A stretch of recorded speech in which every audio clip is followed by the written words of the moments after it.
pertolongan kita dalam nama Tuhan yang menjadikan mantan.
Sekarang dan selama-lamanya. Patres dan saudara-saudara yang dikasihi oleh Tuhan, kehilangan seorang di dalam hidup adalah peristiwa yang sangat menyedihkan. Terlebih orang yang menghilang itu adalah orang-orang yang begitu dekat kepada kita.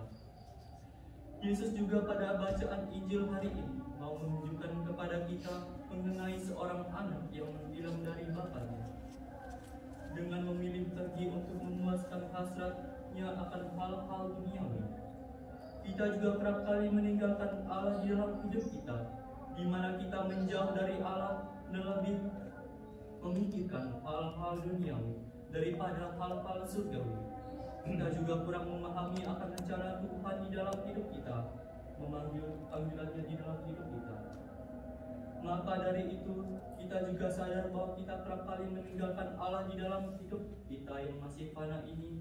Bahkan kita juga masih lalai dalam menanggapi panggilannya dalam hidup kita ini. Maka hendaknya kita mohon ampun di hadapan Tuhan seraya mengakui segala dosa dan salah kita, agar kita layak mengikuti ibadat sabda ini. Kita bersama-sama mengakuinya dengan berkata, Saya mengaku kepada Allah yang Maha Kuasa dan kepada saudara sekalian bahwa saya telah berdosa dengan pikiran dan perkataan, dengan perbuatan dan kelalaian. Saya berdosa, saya sungguh berdosa. Oleh sebab itu saya mohon kepada Santa Perawan Maria, kepada para malaikat dan orang kudus, dan kepada saudara sekalian, supaya mendoakan saya pada Allah Tuhan kita. Semoga Allah yang Maha Kuasa mengasihani kita, mengampuni dosa-dosa kita dan mengantar kita ke hidup yang kekal. Amin. Marilah kita berdoa. Allah Bapa kami yang Maha Baik, bantulah kami dalam menemukan jalan hidup yang sebenarnya, sebab kami umat-Mu telah tersesat di jalan yang salah dan lebih memilih ke jalan membawa kami kepada kematian kekal. Kami mohon ya Tuhan, mampukanlah kami dalam menemukan jalan yang seharusnya kami tempuh, agar kami tidak tersesat dari jalan yang Engkau sediakan bagi kami. Sebab dikaulah Tuhan dan pengantara kami, yang hidup dan berkuasa kini dan sepanjang segala masa. Amin. Mari kita mendengarkan sabda Tuhan.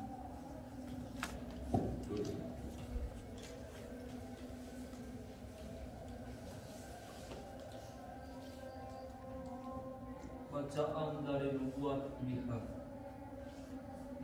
Nabi berkata, Ya Tuhan, dengan berkat-Mu gembalakanlah umat-Mu, kambing domba milik-Mu sendiri.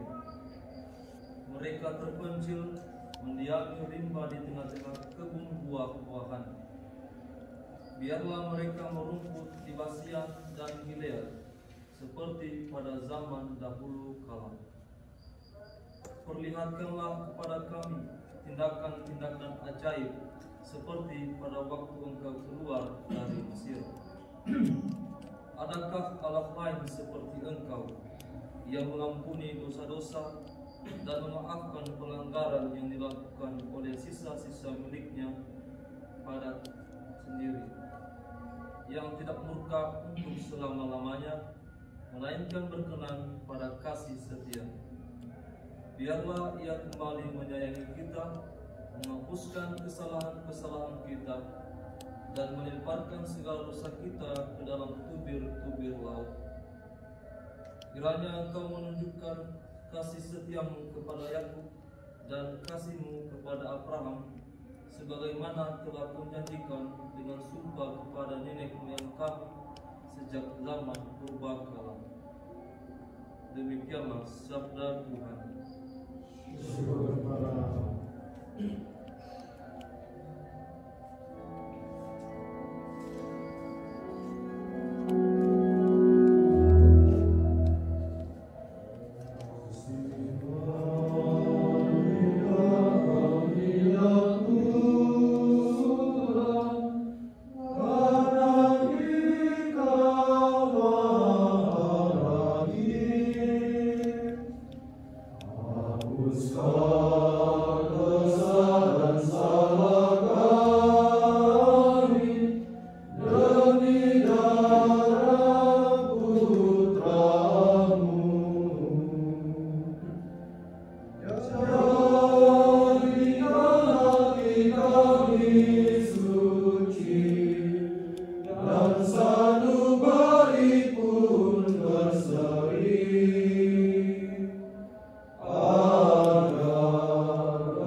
Para pemungut cukai dan orang-orang berdosa biasanya datang kepada Yesus untuk mendengarkan Dia.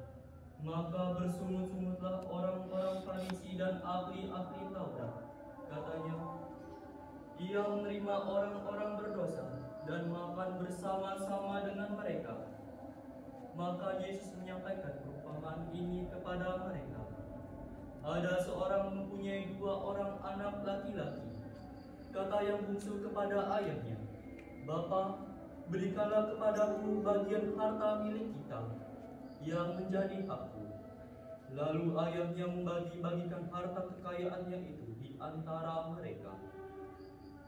Beberapa hari kemudian, anak bungsu itu menjual seluruh bagiannya, lalu pergi ke negeri yang jauh. Setelah habis harta miliknya, timbullah bencana kelaparan di negeri itu. Ia pun mulai melarat. Lalu ia pergi dan bekerja pada seorang majikan di negeri itu. Orang itu menyuruhnya ke ladang untuk menjaga babi. Lalu ia ingin mengisi perutnya dengan ampas yang menjadi makanan babi itu, tetapi tidak seorang pun yang memberikannya kepadanya. Lalu ia menyadari keadaannya itu, katanya, betapa banyak orang upahan Bapakku yang berlimpah-limpah makanannya, tetapi aku di sini mati kelaparan. Aku akan bangkit dan pergi kepada Bapakku dan berkata kepadanya, Bapa, aku telah berdosa terhadap surga dan terhadap Bapa. Aku tidak layak lagi disebut anak Bapa. Jadikanlah aku sebagai salah seorang upahan Bapa. Maka bangkitlah ia dan pergi kepada bapaknya. Ketika ia masih jauh, ayahnya melihat dia, lalu tergeraklah hatinya oleh belas kasihan. Ayahnya itu berlari mendapatkan dia, lalu rangkul dan mencium dia. Kata anak itu kepadanya, Bapa, aku telah berdosa terhadap surga dan terhadap Bapa. Aku tidak layak lagi disebut anak Bapa. Tetapi ayahnya itu berkata kepada hamba-hambanya itu, lekaslah bawa kemari jubah terbaik dan pakaikanlah kepadanya. Kenakanlah cincin pada jarinya dan sepatu pada kakinya. Dan ambillah anak lembu tambun itu, sembelihlah dia, dan marilah kita makan dan bersuka cita. Sebab anak ini telah mati dan menjadi hidup kembali. Ia telah hilang dan didapatkan kembali. Maka mulailah mereka bersukaria, tetapi anaknya yang selum-selam berada di ladang. Ketika ia pulang dan dekat rumah, ia mendengar bunyi seruling dan nyanyian tari-tarian. Lalu ia memanggil salah seorang hamba dan bertanya kepadanya, apa arti semuanya itu? Jawab hamba itu, adikmu telah kembali dan ayahmu telah menyembelih anak lembu tambun, karena ia mendapatkan kembali anak itu dengan selamat. Maka marahlah anak sulung itu dan tidak mau masuk. Lalu ayahnya keluar dan berbicara dengan dia. Tetapi ia menjawab ayahnya, katanya, telah bertahun-tahun aku melayani Bapa, dan belum pernah aku melanggar perintah Bapa. Tetapi kepadaku belum pernah Bapa memberikan seekor anak kambing pun untuk bersuka cita dengan sahabat-sahabatku. Tetapi baru saja datang anak Bapa yang telah menguruskan harta kekayaan Bapa dan bersama dengan pelacur-pelacur. Maka Bapa menyembelih anak lembu tambun itu untuk dia. Kata ayahnya kepadanya, anakku, engkau selalu bersama-sama dengan aku, dan segala kepunyaanku adalah kepunyaanmu. Kita patut bersuka cita dan bergembira, karena anakmu yang telah mati, karena adikmu telah mati dan menjadi hidup kembali. Ia telah hilang dan didapatkan kembali. Demikianlah sabda Tuhan.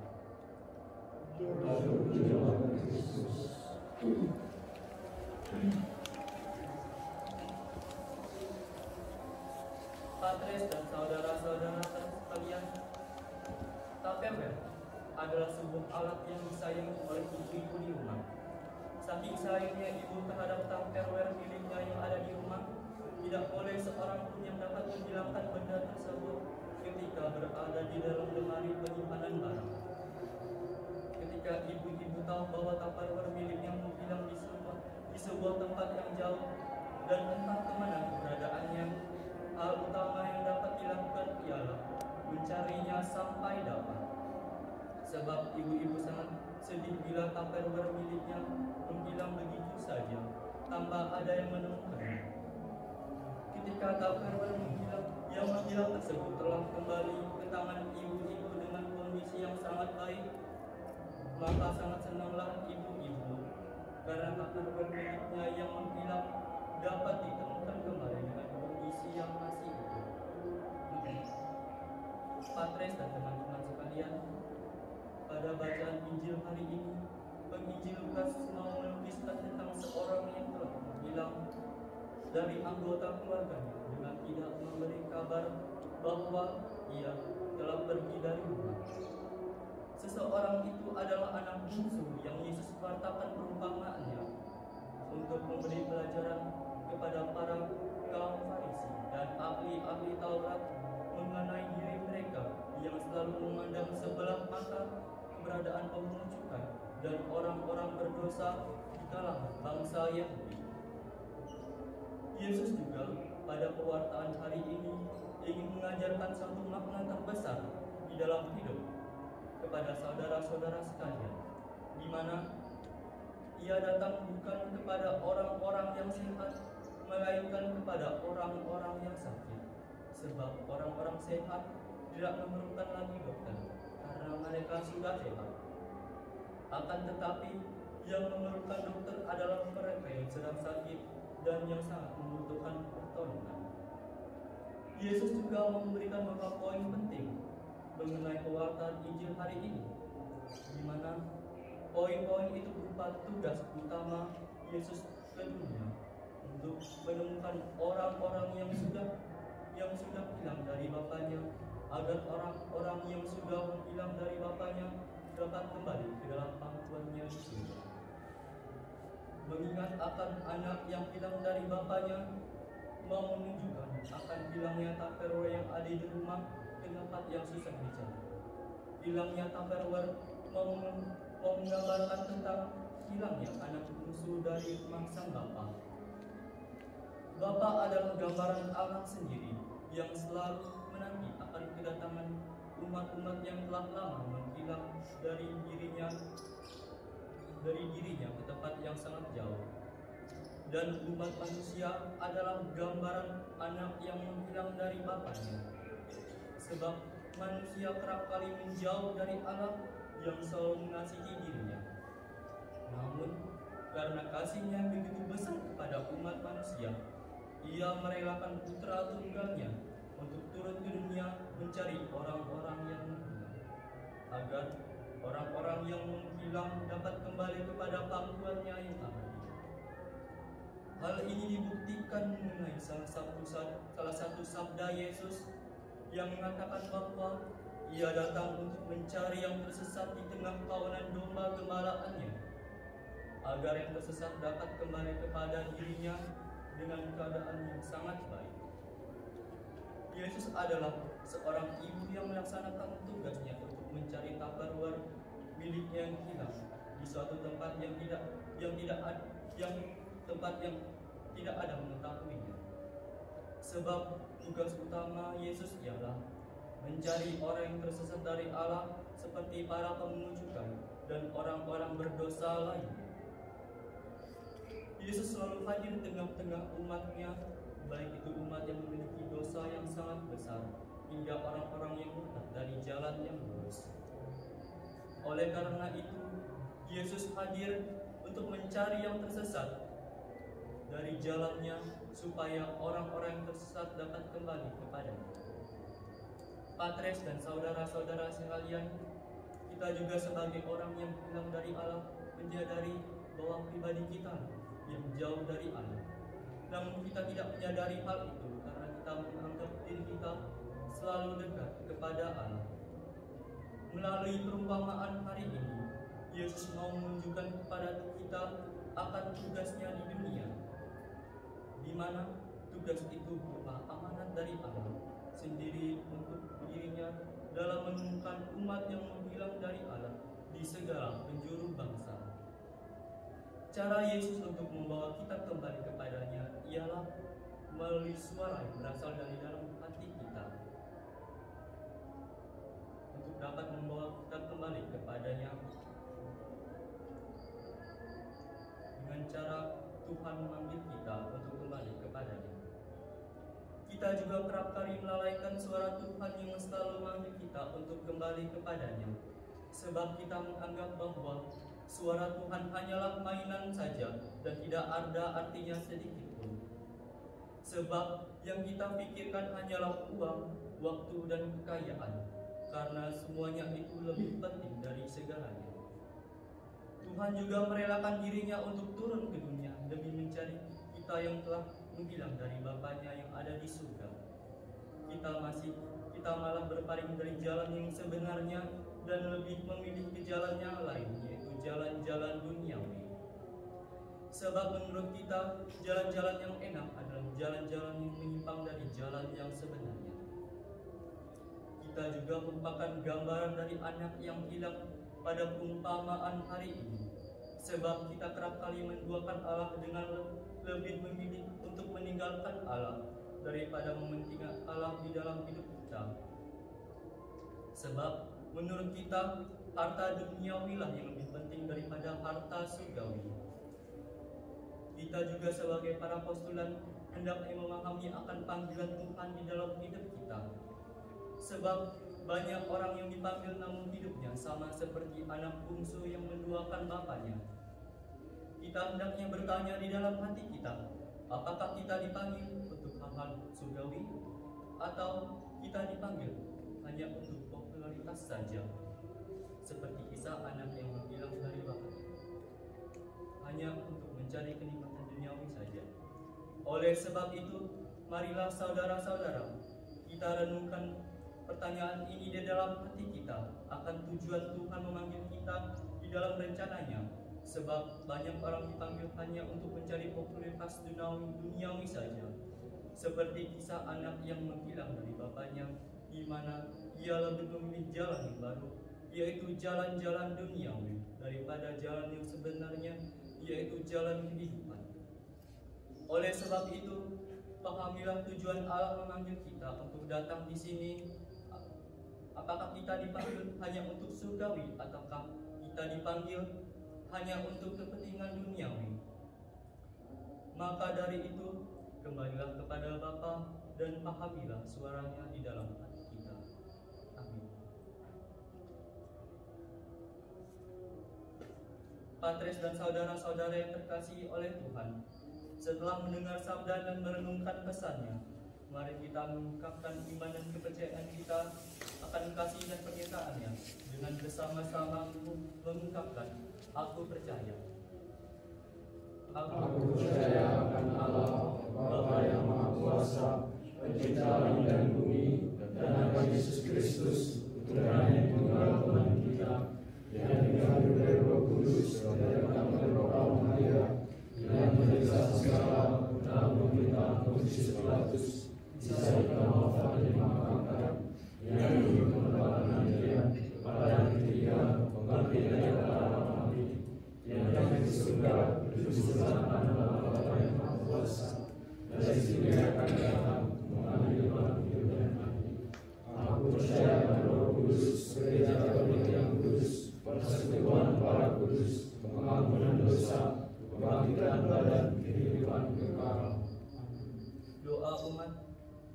Saudara-saudara, marilah kita dengan segenap hati memanjatkan doa kepada Allah yang Maha Pengasih, yang dengan murah hati mendengarkan doa-doa orang beriman.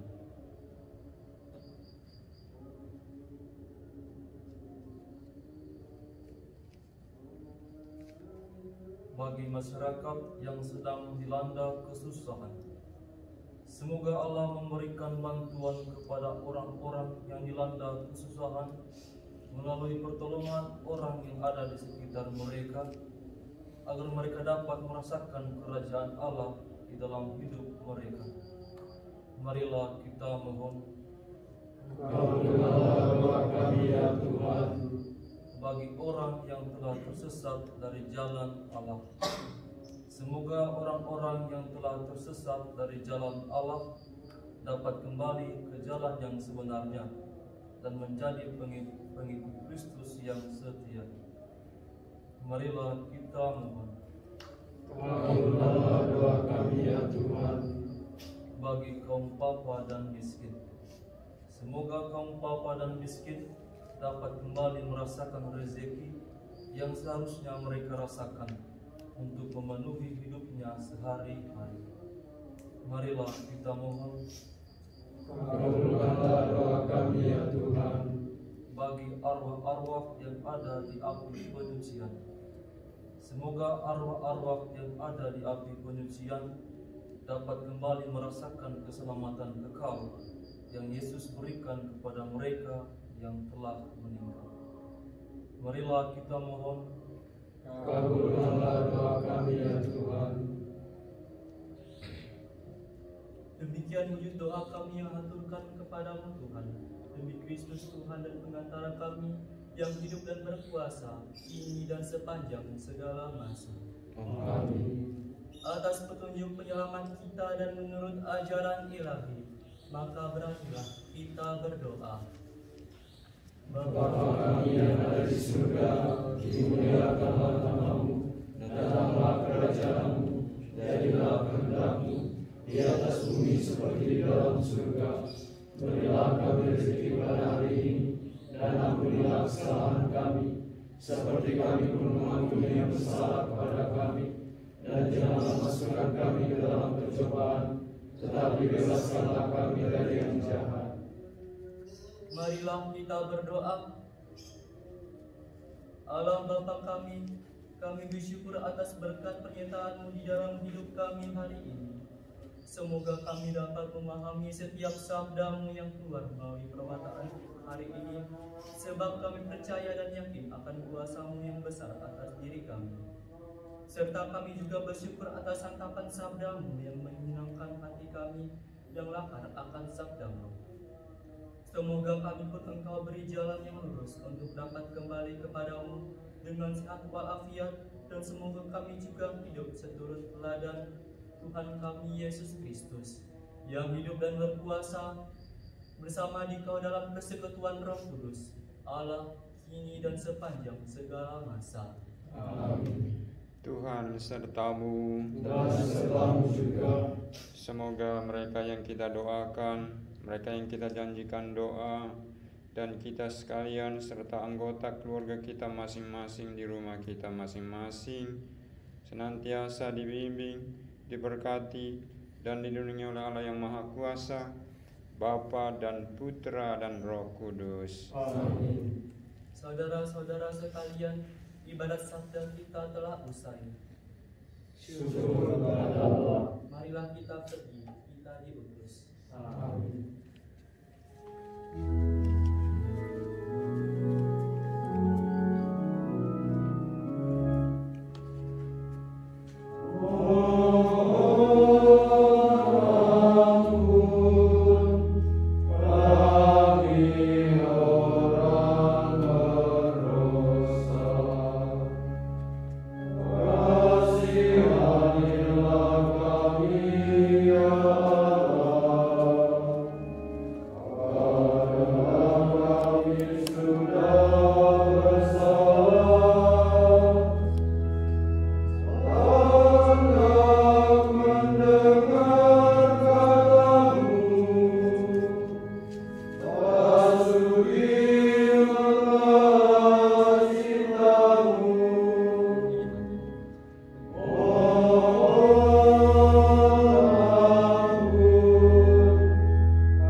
For this is your Lord.